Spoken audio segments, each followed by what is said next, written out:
amigos, contamos con la oportuna presencia del abogado laboralista venezolano José Trinidad Hernández Ortega, porque no es familia de Julio Ortega, para que aclaremos, aunque Julio tiene relación con Venezuela. Sí.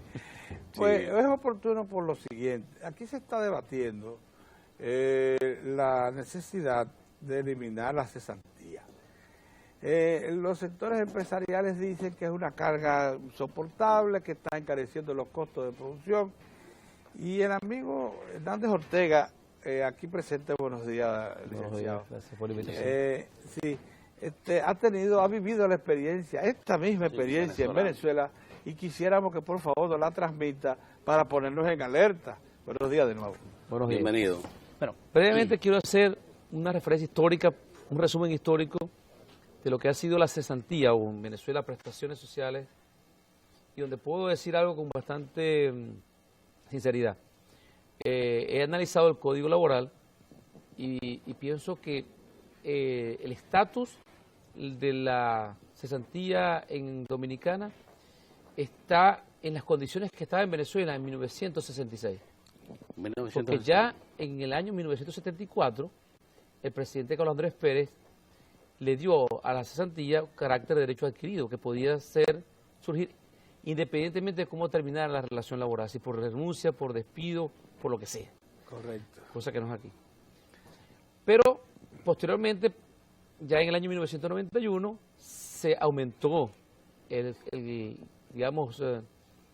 concepto de cesantía y antigüedad a una noción un poco más amplia. Se le otorgaron a los trabajadores muchos más derechos. Y esa ley fue creada por el presidente Rafael Caldera cuando era senador vitalicio, y paradójicamente el presidente Caldera en el año 1993 gana las elecciones, y como presidente de la República él tuvo, digamos, dos periodos muy marcados: un primer periodo bastante populista, y un segundo periodo más neoliberal. En ese segundo periodo, 1997, el FEDECámara, que es la Federación de Cámaras de Empresarios, les hace un planteamiento formal de modificación de la ley del 91, que tenía apenas unos años. ¿Y cuál era el planteamiento de los empresarios? El planteamiento de los empresarios era que la retroactividad de las prestaciones o de la antigüedad, porque, ¿qué pasaba? Que la antigüedad se calculaba con base al último salario. Si una persona tenía 30 años trabajando, esa antigüedad se calculaba con base a su último salario. Aquí en Dominicana se hace un promedio de los últimos meses. Eso, para los empresarios, constituía un pasivo laboral extremadamente grande, y que esa era una de las razones fundamentales que impedía un crecimiento económico. Obviamente, el presidente de la República, en una situación económica bastante grave de estancamiento de la economía, accedió a esa solicitud y modificaron la ley, eliminaron la retroactividad. Eso prácticamente fue la supresión de una de las grandes conquistas de los trabajadores en Venezuela. Y desde entonces no se ha podido reponer.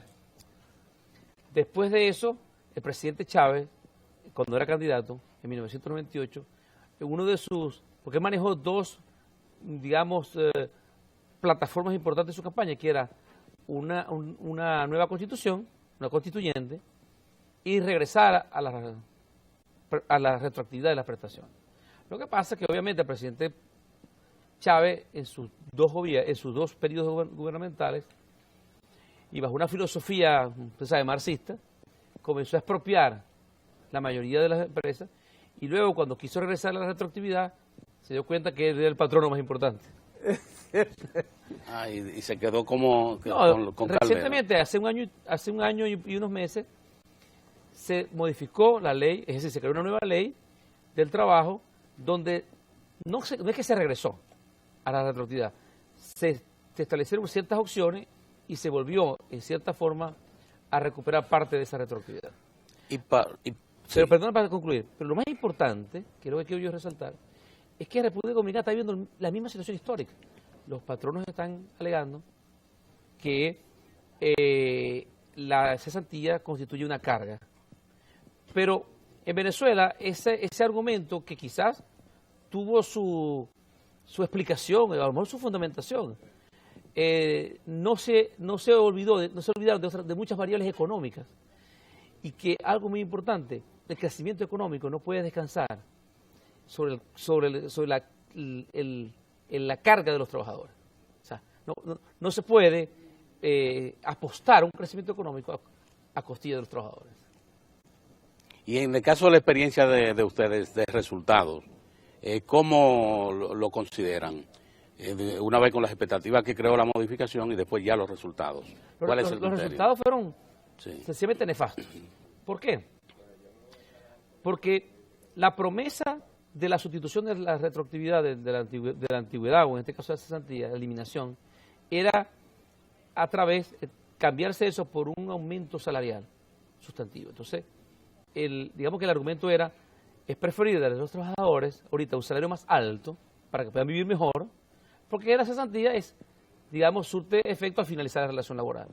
Entonces, le estamos ofreciendo pan hoy, o un buen pan durante la relación laboral, y al final, cuando esté cesante, ya ha tenido suficiente, digamos, dinero para invertir o para vivir mejor. Pero lamentablemente, quizás el doctor Caldera de buena fe accedió a ese planteamiento de los empresarios, pero olvidaron otras variables económicas. La inflación se comió ese aumento.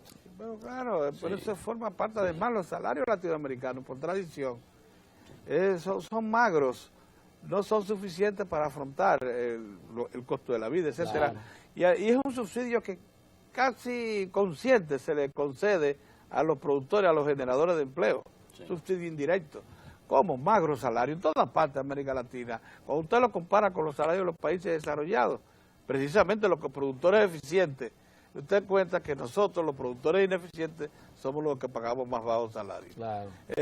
Su presencia aquí en el país, que ya lleva un buen tiempo, está siendo aprovechada por un órgano local, privado, público. No, bueno, yo estuve aquí unos días en diciembre, cuando fui entrevistado, luego regresé a Venezuela, después fui a Bogotá, donde también fui invitado a otros programas, y estoy regresando. Voy a estar solamente 3 días aquí.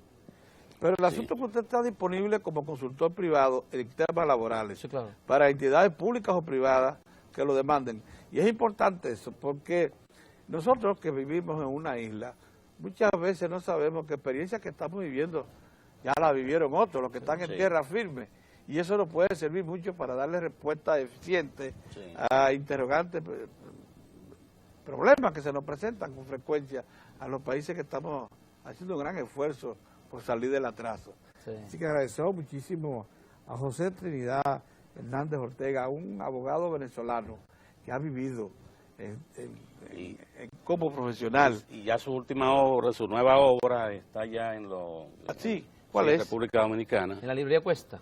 Sí. La librería Cuesta, la puso a circular precisamente ayer. Sí. ¿Cómo se titula la obra? No, la carga de la prueba en el proceso laboral.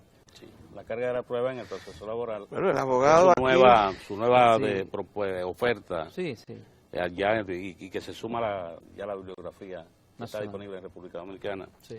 Ciertamente que agradecemos al doctor José Trinidad Hernández Ortega que haya venido de nuevo aquí. Hernández Ortega que parece criollo. Sí. Caribeños somos. Caribeños somos, sí. Muchas gracias, doctor. Sí, gracias. Miren, señores, por ahí viene don Julio Ortega, que viene precisamente a tratarnos el tema referido al informe del Banco Central sobre el desarrollo económico. No habíamos tenido la oportunidad de hacerlo con don Julio, y como el asunto ha levantado algunas opiniones, bueno, acudimos a nuestro consultor, don Julio Ortega. Así que vamos a pasar unos mensajes y regresamos de inmediato.